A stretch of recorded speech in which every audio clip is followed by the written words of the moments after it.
أعوذ بالله من الشيطان الرجيم بسم الله الرحمن الرحيم ولما سقط في أيديهم ورأوا أنهم قد ضلوا قالوا لئن لم يرحمنا ربنا ويغفر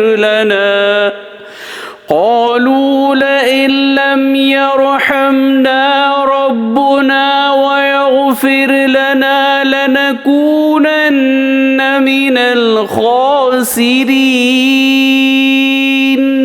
सूरह आराफ आयत नंबर 149।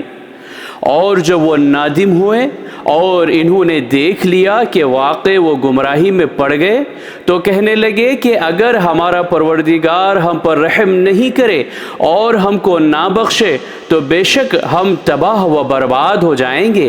सदक़ल्लाहुल अज़ीम।